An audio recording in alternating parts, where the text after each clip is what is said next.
From Interior Alaska's most trusted news source, this is the Fairbanks Evening News.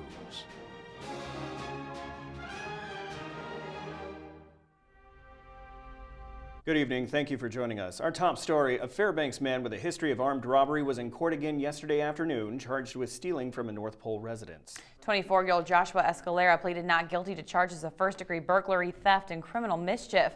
According to court documents, Escalera and an alleged accomplice burglarized the home in February and were found by state troopers with multiple stolen items. At the time of his arrest, Escalera was on probation for a 2014 armed robbery incident. Escalera was part of a group of men who held two victims at gunpoint outside of the Safeway store at the Bentley Mall. Trial for his case for the new charges is set for May.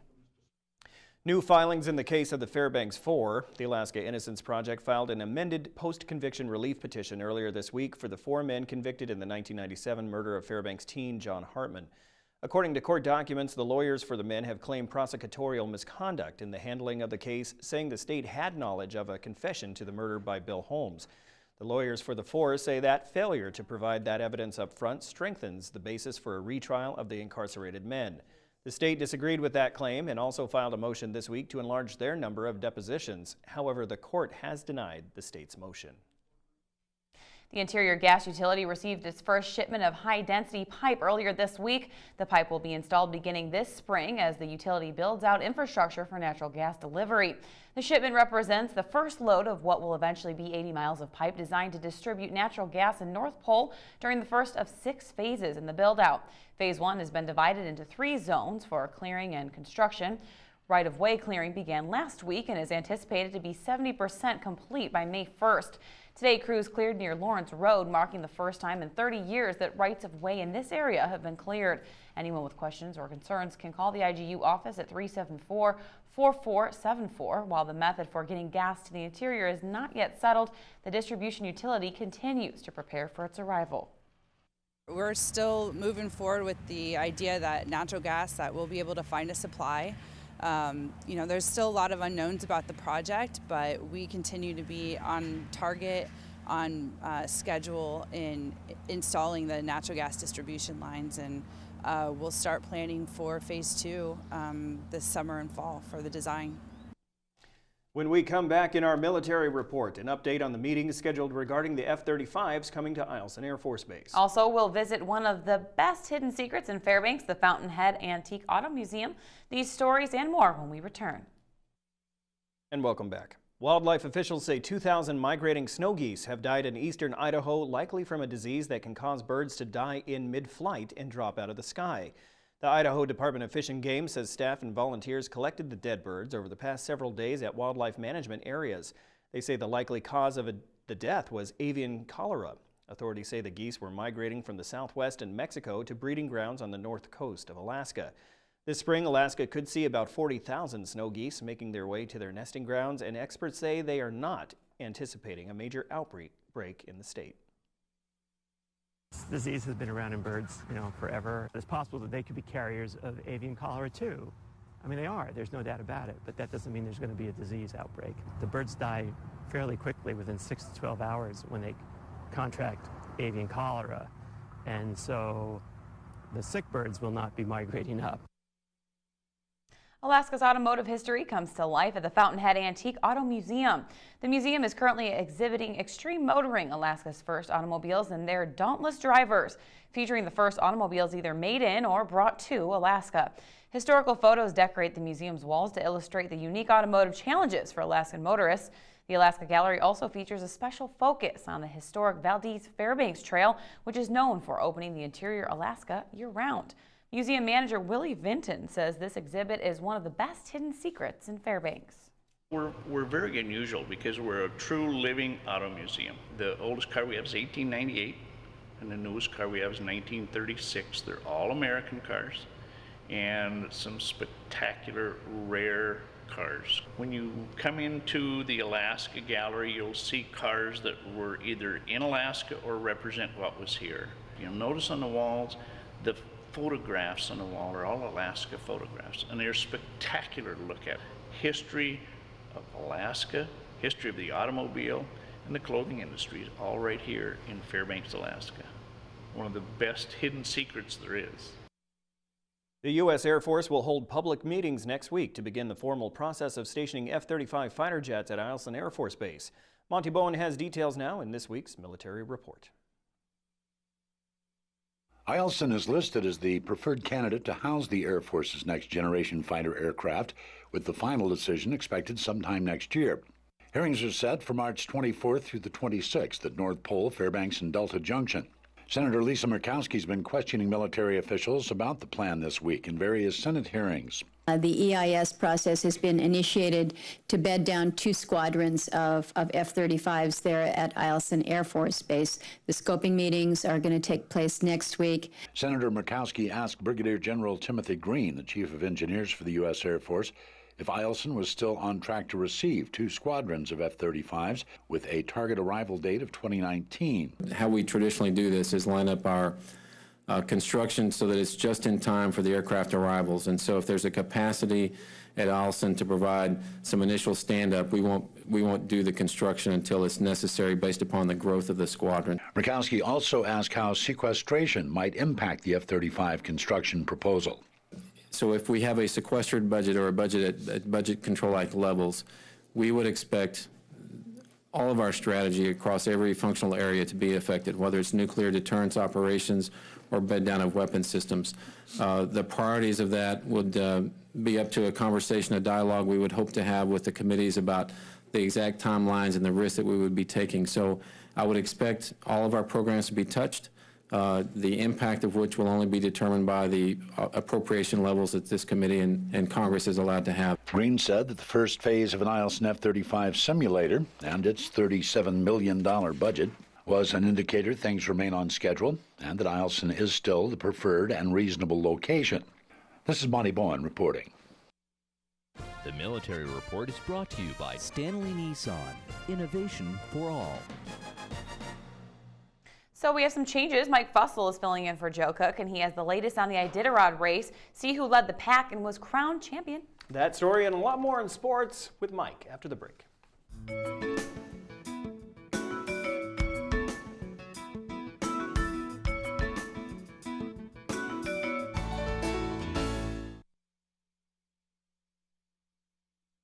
Filling in for Joe Cook to get you caught up on sports tonight.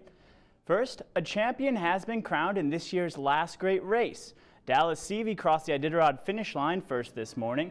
He came into Nome just after 4 a.m. with a total time of 8 days, 18 hours and 13 minutes.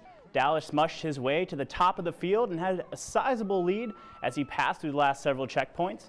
This is the 3rd Iditarod win for him, and the victory puts him among the few mushers with back-to-back championships.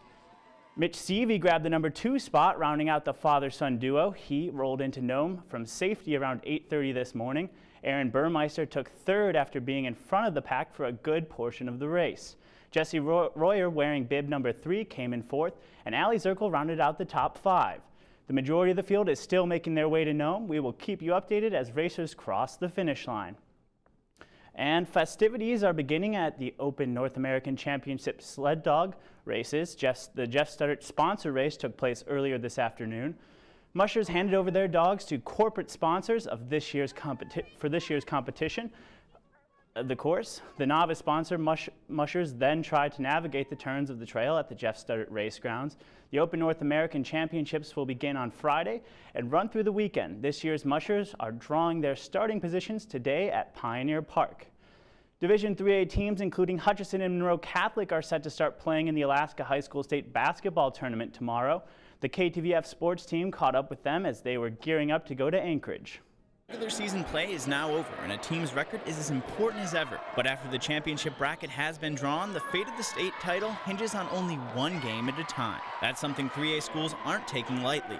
Both the boys and girls at Hutchinson High are already preparing. Senior guard Ellie Veazey says the Lady Hawks are adapting their game plan for their first-round matchup against Homer Thursday. We've watched a ton of their film and stuff, and we've gotten different plays to run against their presses and their defenses, and we know that they have one stud that's a junior that's 5'10", and she's awesome. The Hutch girls picked up the 3rd seed after finishing 13-4 on the season, and the Hutch boys play a tough Anchorage Christian squad after missing out on the tournament last year. The last time they went to states, they also met ACS in the first round. Senior guard Emmanuel Pachenko says the Hawks are motivated by the past. I feel like we got upset sophomore year with Darren Silas missing the layup kind of thing, and so I mean I thought we should have been there more than twice, but it's really like rejuvenating. I feel like it's a new spirit of our team because like as seniors to get there, it's just something that most people don't get to do. But to reach the title, the Hawks would have to topple the Monroe Catholic Rams. The Rams finished the season 14-1. Monroe Catholic held joint practices with the 4A state-bound Lathrop Malamutes earlier this week. Top shooting Monroe senior Jalen McAuliffe says the team expects tough competition from the get-go. We know it's going to be a war down there. We're going to have to play good 3 games in a row. Lathrop is competing with us right now, helping us do that. We know that every team's going to come ready to play. Everybody wants to beat Monroe, so we got to come ready. Monroe Catholic will face off against Bethel on day 1 of 3A play. And state tournament action is wrapping up in the small school divisions. The Wainwright Lady Huskies beat Buckland High School today to take the girls 1A title. The Fort Yukon boys made it to the top of the 1A consolation bracket earlier today, beating Kluwak 58-50. The Minto Lady Lakers fell to Scammon Bay in the 1A consolation finals 45-40.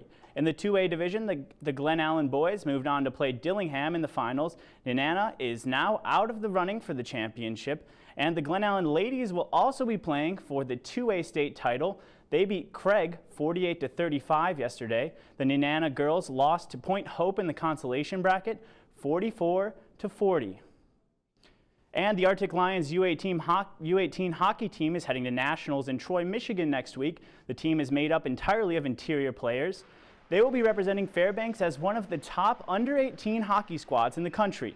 This is the first time the Arctic Lions have made the tournament, but the team needs a little extra help getting there. The Lions are holding a fundraiser at the AGC building on Friday. The event will include a silent auction as well as a beer and wine tasting. The team also has a GoFundMe account, which you can find on their Facebook page. The Arctic Lions head coach Adam Powell says the community has already helped the team get near its fundraising goal. Believe it or not, we're already almost close to that, and I think at the end of the day, I think this might be a trip that a lot of parents don't have to spend $5,000-6,000 to get their kid there, and that was the goal. We don't want nationals to be something that costs these parents a lot of money and something they don't want to go. We want to make it a culture of Fairbanks teams going to nationals and showing that we can support and kind of pay the way for these kids. And don't forget, today is one of the last days you can sign up for our College Hoops Challenge. Get into the spirit of March Madness by going to webcenter11.com and filling out your own bracket. Joe Cook and I will be playing along as well. The deadline for the contest is tomorrow morning, March 19th at 8 a.m. So get those brackets in and good luck. And that'll do it for sports tonight. Thanks for watching. Mike Schultz has your full weather forecast coming up next. We'll catch you next time. Hey everyone, welcome back into our Wednesday night weather. Mike Schultz with you once again talking about what a beautiful day it was across the interior. Sunshine, 46 degrees. You can't get much better than that. We're looking at the warm temperatures to continue right on through the weekend. The snow continues to melt. The water is going all over the cars and everything. So don't wash your car quite yet. Great photograph tonight. This was taken a couple days ago. This is our first bald eagle shot of the year, sent in by Colleen Sackinger.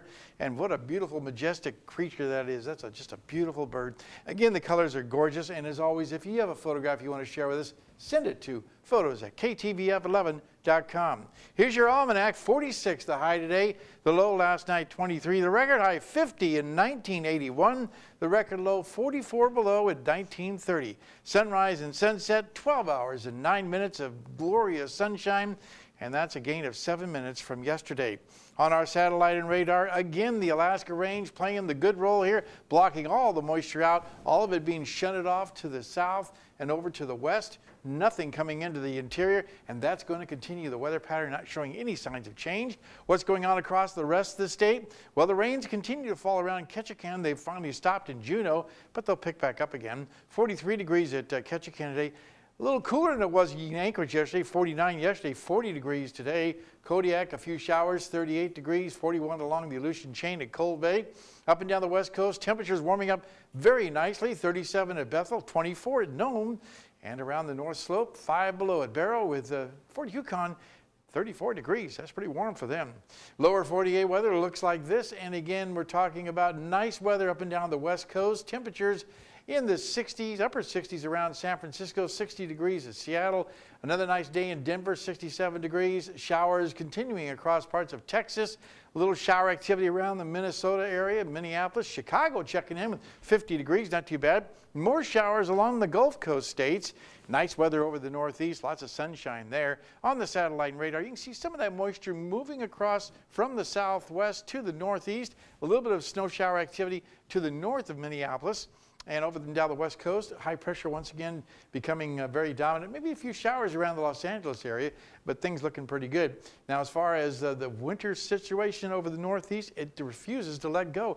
They're looking at another winter storm coming in from the northeast or to the northeast states over the weekend. They just can't seem to shake it as the rest of the country enjoys the first day of spring on Friday. And the overall outlook for this weekend is calling for a few showers moving in across the Pacific Northwest. Otherwise, high pressure really setting up shop, giving a lot of folks dry conditions and very warm air. More thunderstorms moving across the deep south. And of course, over the northeast, cooler. Well, back to Alaska for tomorrow, the northern sections. Flurries expected for Barrow. Flurries also in Nome, and then skies will be clearing in the afternoon. Sunny skies for Fort Yukon. Here in the interior, couldn't ask for better weather. Partly cloudy and warm across the region, with once again temperatures in the low 40s. Not quite as warm as it was today. 46, pretty hard to beat.